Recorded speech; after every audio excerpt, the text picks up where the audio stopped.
secara bertahap, tidak melompati tahapan. Sama seperti belajar matematika, kita tidak mungkin langsung belajar perkalian, penjumlahan, tambah, kurang, baru ke perkalian. Dan juga di satu sisi sistematis dalam filsafat itu adalah menempatkan sesuatu pada tempatnya, analisis. Seringkali mahasiswa banyak mendogmakan atau menjadikan aliran pemikiran itu tidak pada tempatnya. Salah satu contohnya ketika memang teman-teman dari jurusan ekonomi menganggap bahwa kapitalisme itu, manusia itu tidak bisa hidup tanpa kapitalisme secara global. Padahal banyak masyarakat di beberapa titik tidak menggunakan kapitalisme untuk hidup. Terutama masyarakat pedalaman tidak menggunakan kapitalisme untuk hidup. Masyarakat adat di sini yang memang belum bersentuhan dengan industri besar. Kalau di Lombok sendiri sudah bersentuhan dengan industri sehingga membutuhkan masih terikat dengan yang disebut kebutuhan berdasarkan uang. Kalau mungkin teman-teman memiliki kehidupan yang berbeda, salah satu bukti bahwa teori itu tidak selalu sesuai dengan kenyataan. Ini yang jarang ditekankan dalam pembelajaran filsafat, bahwasanya filsafat itu sering menjadi mirip seperti agama yang memang pasti benar, padahal filsafat itu boleh tidak benar di sana. Ketika teori itu tidak sesuai dengan apa yang ada di lapangan, maka teori itu salah. Sayangnya sekolah hari ini, terutama kampus dan juga mahasiswa, diberikan pola oleh dosen maupun kampus bahwa apa yang kita pelajari di kelas, pemikiran-pemikiran yang kita pelajari di kelas harus benar dengan yang ada di lapangan. Tidak boleh salah. Ketika kita teori itu bertentangan dengan yang ada di lapangan, maka akan ada penutupan pintu kritik di sana. Sehingga seringkali ketika mahasiswa skripsian atau presentasi mengenai tugas-tugas mata kuliah yang mereka tunggu di lapangan, sedangkan dosen jarang turun ke lapangan, seringkali ada bentrok di kelas. Seakan dosen itu menjadi Tuhan di sana, tahu bagaimana keadaan lapangan sepenuhnya. Watak seperti itu juga adalah watak yang memang membunuh ilmu pengetahuan dan juga filsafat, secara tidak langsung membunuh kebenaran yang ada ketika menutup pintu kritik dan menganggap diri memahami segala sesuatu secara universal. Sedangkan manusia itu kan pengetahuannya cuma terbatas. Ada yang ahli di bidang ekonomi, ada yang ahli di bidang hukum, ada yang ahli di bidang politik, ada yang ahli di bidang sosial, ada yang ahli di bidang ilmu alam. Tapi kan masing-masing itu saling melengkapi dalam satu wadah di sana. Yang selanjutnya itu ada universal.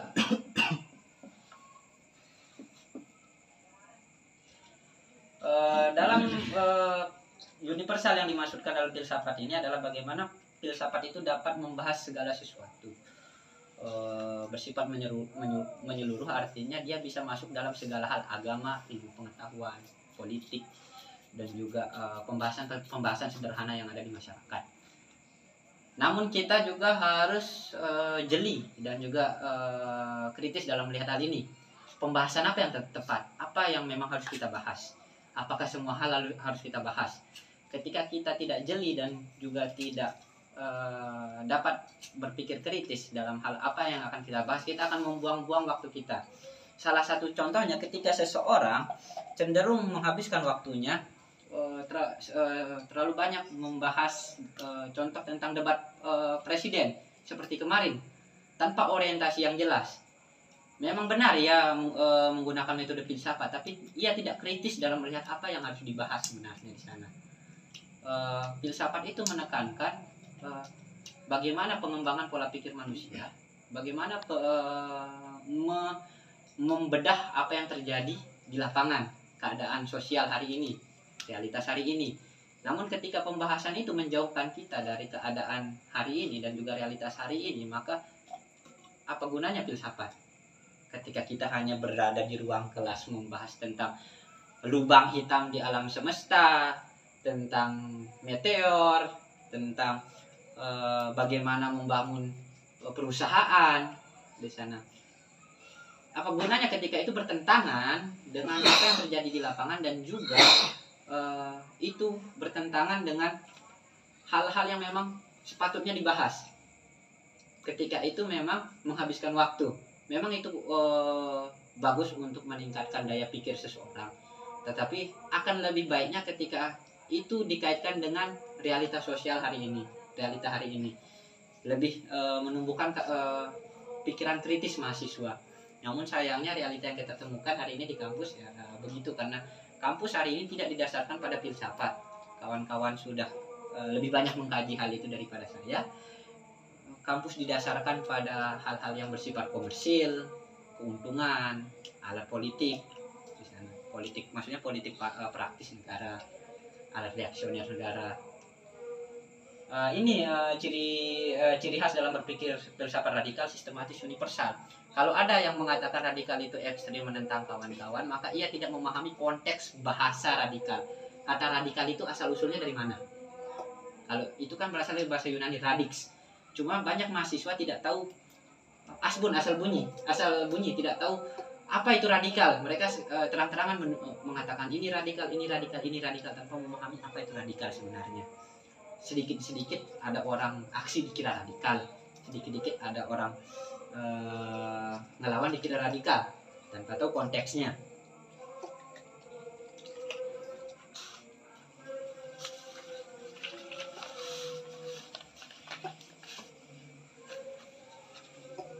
Selanjutnya kita akan kepada bentuk kebenaran dalam ilmu filsafat. Kita membahas dalam hal konteks ilmu filsafat.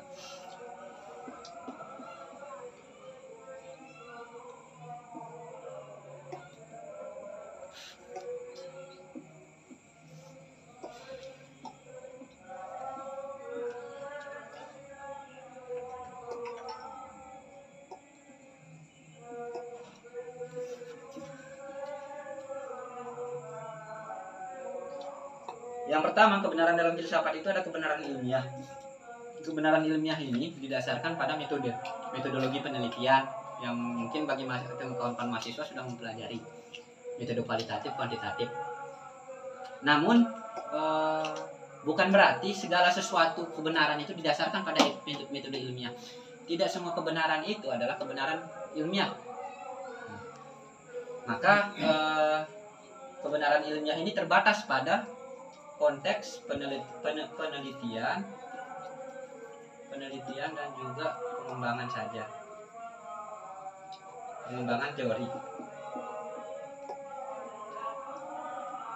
Kenapa bisa pada konteks penelitian dan pengembangan teori? Karena metode ilmiah dalam sejarahnya lahir dari tubuh peradaban Barat. Nah, sedangkan standar yang digunakan dalam metode penelitian itu adalah standar pemikiran Barat sejak adanya Auguste Comte dan kawan-kawan di sana. Maka muncul jurang di sana, jurang kebenaran, gap, dan juga rasisme di sana. Sejak munculnya metode ilmiah dan revolusi industri, muncul istilah primitif dan juga modern. Nah, di sana juga lahir metode ilmiah. Nah, kalau dalam bahasa hukum itu disebut positivisme, di mana segala sesuatu dipatok secara universal, misal dalam dan juga secara final. Dalam filsafat, kebenaran ilmiah hanya berlaku pada beberapa hal saja, tidak bersifat parsial. Ketika kebenaran ilmiah itu mencoba arogan atau mencoba untuk menjadi kebenaran secara keseluruhan, maka ia telah gugur menjadi kebenaran ilmiah. Salah satu contohnya dari dampak lahirnya kebenaran ilmiah dari tubuh Barat adalah bagaimana munculnya kolonialisme di Indonesia. Itu dimulai dari istilah primitif dan juga istilah modern. Ketika bertemu dengan masyarakat yang memang tidak menggunakan alat industri, tidak menggunakan metode ilmiah dalam pencarian kebenaran, maka mereka dikatakan tidak benar. Padahal mereka memiliki kebenarannya tersendiri. Namun ketika dilihat dari kacamata metode ilmiah, memang ada jurang dan ketidakbenaran dalam hal metode saja, bukan kebenaran esensinya yang terjadi di lapangan. Oleh karena itu ada perbedaan antara metode kebenaran ilmiah dan kebenaran objektif. Ketika kebenaran ilmiah berbicara tentang data-data, temuan hasil penelitian, maka kebenaran objektif berbicara bagaimana realita di lapangan, bagaimana realita yang terjadi di banyak daerah. Ini yang membedakan, yang sulit dibedakan oleh mahasiswa antara metode ilmiah dan metode kebenaran ilmiah dan kebenaran objektif. Sehingga ketika terjadi perdebatan di kelas, ketika terjadi diskusi, seringkali menjadi debat kusir, memaksakan metode ilmiah itu kepada wilayah-wilayah yang memang tidak menggunakan metode ilmiah.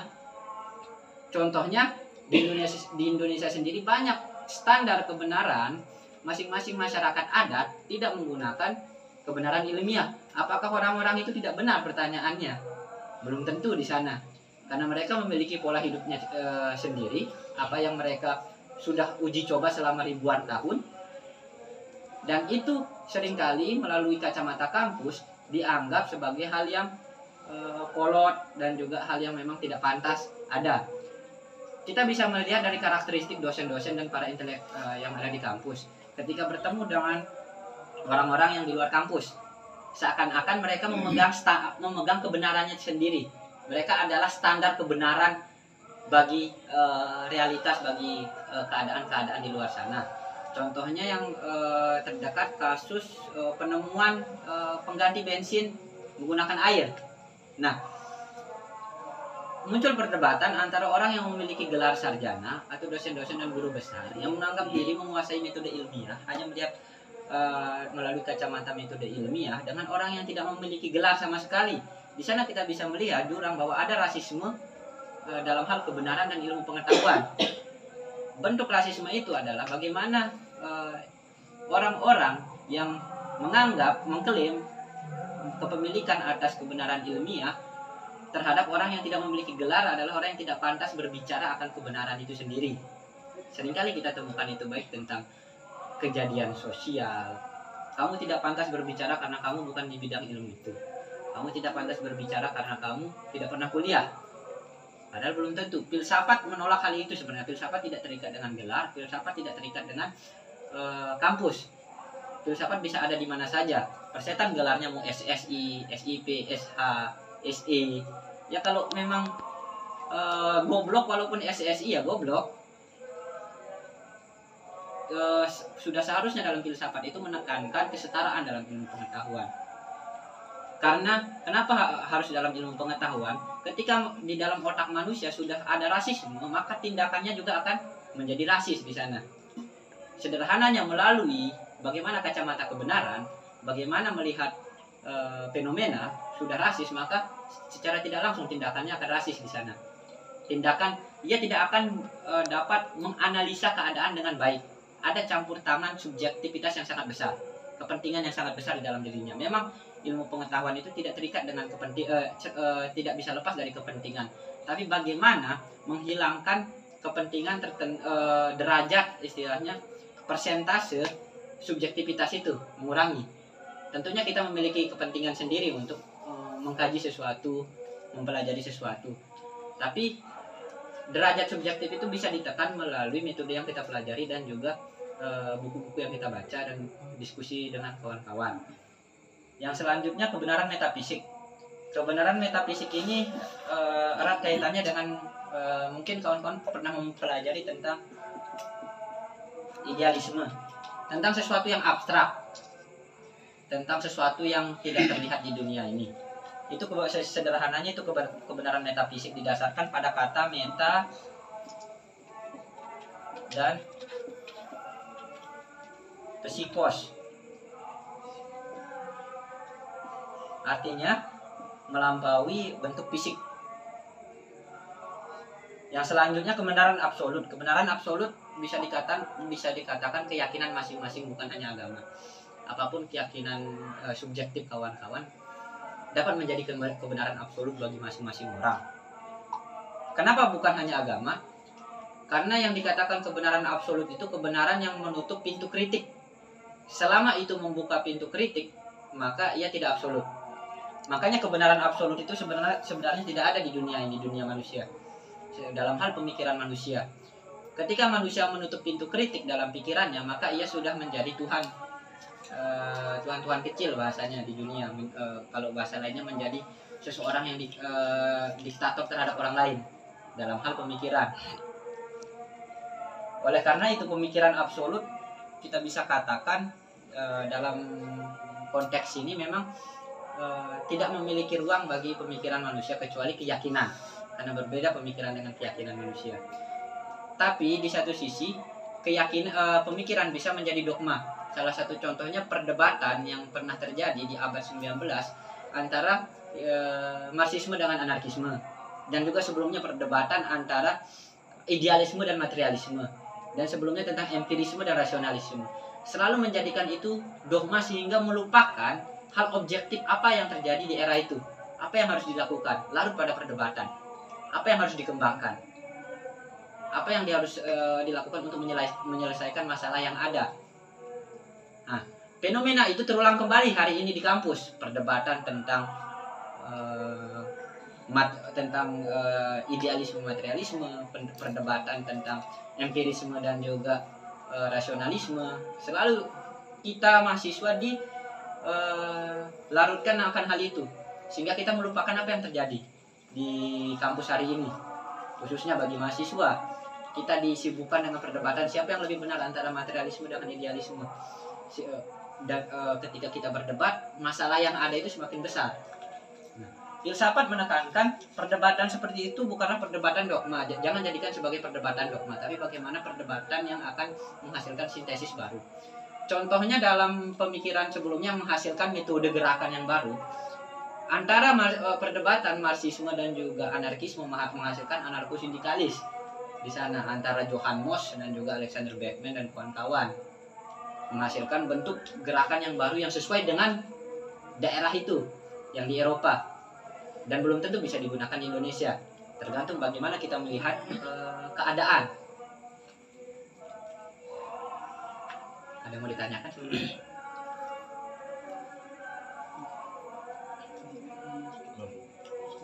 Mungkin kalau tanya itu nanti kita tanya yang dua orang itu karena pembahasan lagi. Kalau kita ini terbuka itu nanti mereka akan tanya. Oke. Ya, ini waktu berjalan terus nanti kita menjelaskan dulu. Kalau nanti saya akan melemparkan pertanyaan.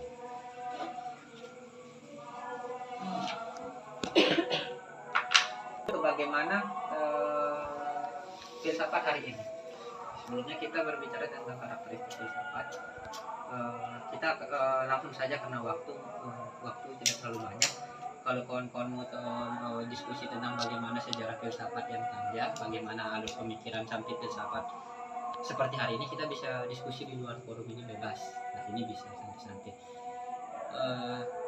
Pertanyaannya hari ini, apakah filsafat itu relevan atau tidak? Mungkin ini saya bisa lemparkan kepada kawan-kawan.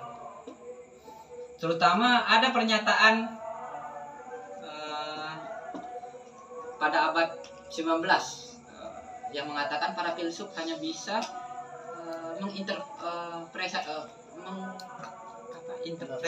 menafsirkan dunia, tapi tidak bisa mengubahnya. Nah, ada hubungannya dengan ini, filsafat relevan atau tidak? Dari pernyataan itu muncul hal ini, selain perkembangan teknologi. Mungkin ada yang bisa menyampaikan pendapatnya mengenai filsafat relevan atau tidak. Benjos?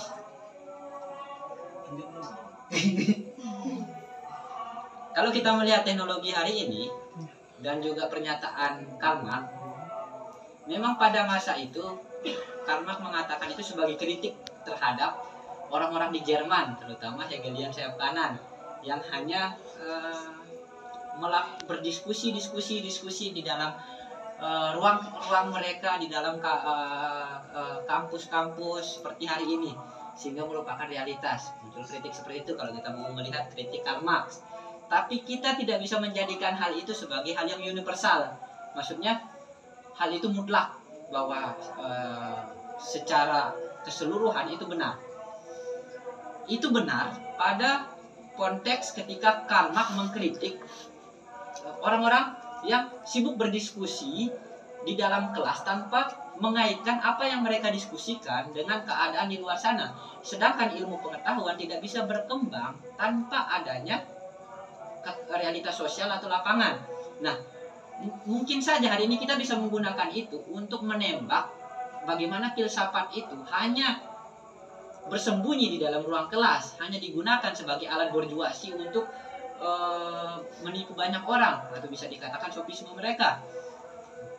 Di satu sisi, selain filsafat ini kenapa filsafat dikatakan ada pendapat yang mengatakan filsafat tidak relevan karena fungsi praktisnya. Di satu sisi karena teknologi hari ini. Perkembangan teknologi hari ini menuntut manusia untuk mulai berlomba-lomba untuk menemukan penemuan baru, untuk mulai mencari inovasi. Namun di satu sisi dampak berbahaya dari teknologi ini adalah munculnya ada dua, krisis ekonomi dan krisis pikiran manusia. Kalau krisis ekonomi mungkin kawan-kawan paham. Hari ini pekerjaan manusia sudah mulai digantikan dengan mesin. Hari ini pekerjaan manusia sudah mulai digantikan dengan robot. Hari ini pekerjaan manusia sudah banyak digantikan dengan teknologi lain. Dampak buruknya banyak manusia yang memang tidak mendapatkan pekerjaan, menganggur, tidak sulit untuk bertahan hidup. Sehingga kita bisa melihat ekonomi hari ini kan rata-rata mengalami krisis di banyak lini, terutama di akar rumput.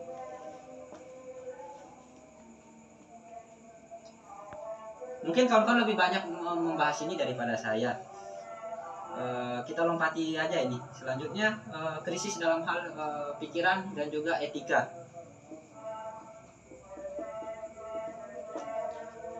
Perdebatan pembahasan munculnya filsafat relevan atau tidak hari ini, baik bagi semua orang maupun mahasiswa. Di mana letak etika, di mana letak kemampuan berpikir manusia hari ini ketika dimudahkan oleh banyak hal, dimudahkan oleh fasilitas kapital hari ini, AI, ChatGPT kalau skripsian, terus belum lagi video-video di YouTube, terus pemrograman komputer yang lainnya, dan juga masalah etika hari ini. Bagaimana sebenarnya teknologi hari ini mencoba untuk menjadikan diri sebagai alat yang mengatur manusia, sehingga muncul filsafat sebagai ilmu yang tidak relevan hari ini, karena yang awalnya manusia sebagai pemegang teknologi sekarang mulai berbalik. Kalau dalam bahasa filsafatnya bisa dikatakan negatif dialektika negatif dari Theodor Adorno. Nah, posisi ini akan berbahaya bagi masa depan manusia, baik masa depan gerakan maupun masa depan struktur sosial hari ini. Kenapa bisa seperti itu? Ketika masalah etika ini mulai hilang, etika dalam artian bukan etiket. Etiket itu kan perilaku kita ke orang lain, kebiasaan sehari-hari. Etika erat kaitannya dengan bagaimana kemanusiaan kita hari ini mulai digantikan dengan karakteristik mekanis kita melihat seseorang berdasarkan keuntungan apa yang kita dapatkan. Terus kita hanya lebih melihat aspek teknologi hari ini, dunia maya, sehingga melupakan realitas sosial hari ini. Sehingga apa yang terjadi pada masyarakat khususnya mahasiswa banyak melupakan cara berpikir kritis. Berpikir kritis itu bukan berarti hanya mengkritik. Banyak mahasiswa menganggap berpikir kritis itu cuma mengkritik dosen, mengkritik teman sendiri. Bukan. Berpikir kritis itu, critical thinking itu bagaimana kita mengolah atau memahami suatu ilmu atau teori yang kita pelajari dan kita gunakan pada tempatnya. Balik lagi ke hal yang tadi, berpikir kritis. Bagaimana kita bisa mengembangkan teori itu, bagaimana kita bisa memahami teori itu dengan baik sesuai pada tempatnya, bagaimana kita menggunakan teori itu di lapangan, itulah berpikir kritis. Sehingga tidak menjadi dogma dalam pemikiran atau menjadi agama pemikiran, kita bisa katakan.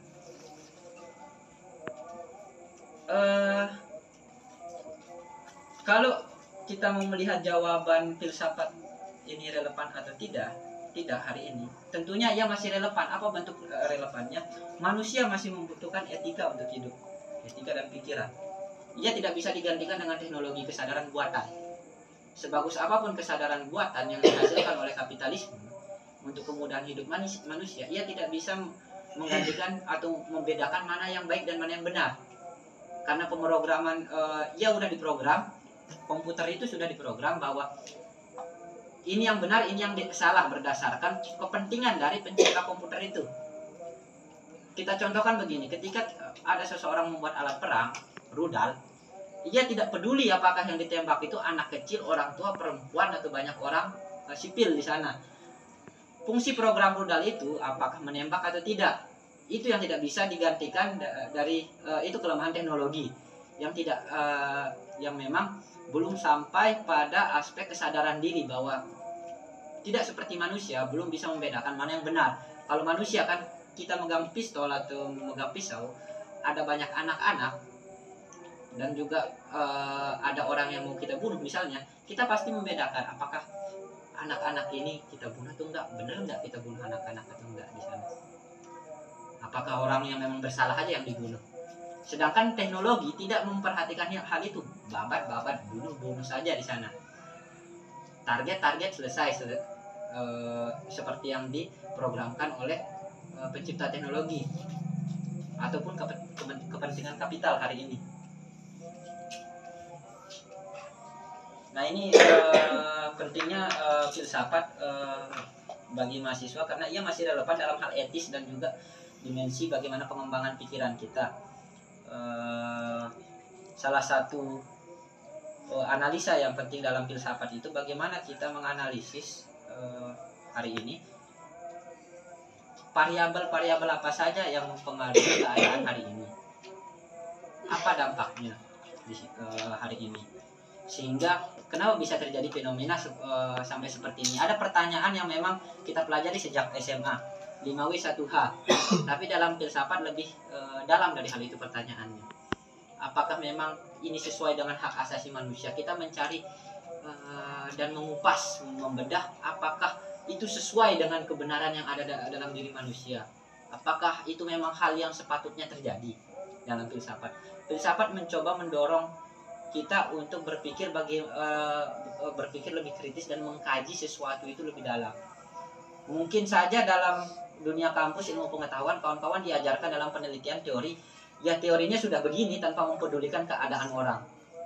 Contohnya dalam ilmu hukum, misal teorinya sudah begini, undang-undangnya sudah begini tanpa melihat keadaan latar belakang orang, ekonomi orang, bagaimana latar belakang sosialnya seseorang tersebut. Fungsi filsafat adalah sebagai kritik terhadap hal-hal seperti itu. Apakah itu memang hal yang wajar dilakukan? Sama halnya dengan ilmu-ilmu yang lain, ekonomi, ketika ada yang mengatakan kapitalisme itu adalah hal yang wajar hari ini, hal yang memang benar. Fungsi filsafat di sana adalah membedahnya, apakah memang itu kenyataannya, apakah itu sesuai dengan realitas hari ini, apakah kapitalisme memberikan orang hidup yang layak. Kalau kita mencari kebenaran, mengupas salah satu contoh cara berpikir filosofis yang memang banyak alirannya. Mungkin kita bisa membahas aliran itu di lain waktu karena ini hanya pengantarnya aja. Apa pentingnya filsafat bagi mahasiswa ketika memang seorang mahasiswa tidak memiliki pengetahuan tentang filsafat atau tidak mempelajari tentang filsafat, maka ia akan menjadi alat bagi pihak-pihak yang memiliki kekuasaan di sana.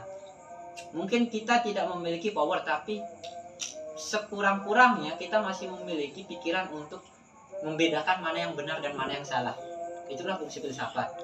Mana yang hal yang sewajarnya, mana yang enggak. Ketika kita memang tidak memiliki kekuatan untuk menghentikan banyak hal, di sini kita masih memiliki kekuatan dalam diri kita untuk membedakan dan menyampaikannya ke orang lain, membagikannya. Lantas bagaimana kita bisa membagikan hal itu ke orang lain tanpa kita bisa membedakan mana yang benar dan salah dengan analisis yang sudah disediakan oleh filsafat dan juga yang bisa kita kembangkan hari ini. Bukan hanya disediakan, tapi kita kembangkan sesuai dengan wilayah masing-masing. Salah satu filsafat yang berkembang hari ini ada yang namanya etnofilsafat, filsafat yang memang sesuai dengan karakteristik lokalitas masyarakat itu, masyarakat adat. Itu muncul di Afrika pertama kali, filsafat sebagai kritik terhadap pemikiran Barat yang cenderung memberikan standar terhadap pemikiran di luarnya, menganggap pemikiran di luar Barat itu adalah pemikiran yang terbelakang. Seringkali teman-teman temukan pembahasan itu di kampus.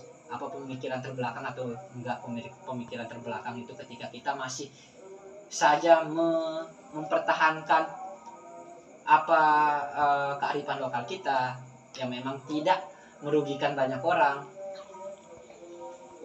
Seringkali pemikiran-pemikiran itu dianggap kuno karena hal tidak mengembangkan teknologi, sehingga muncul etnofilsafat sebagai kritik di sana. Filsafat itu tidak berhenti pada satu pemikiran atau pemikiran mana yang paling praktis bisa digunakan hari ini. Apakah itu sosialisme, marxisme, anarkisme, kapitalisme. Masing-masing dari itu tidak memiliki kemampuan universal di sana. Salah satu contoh kelemahan yang kita bisa lihat dari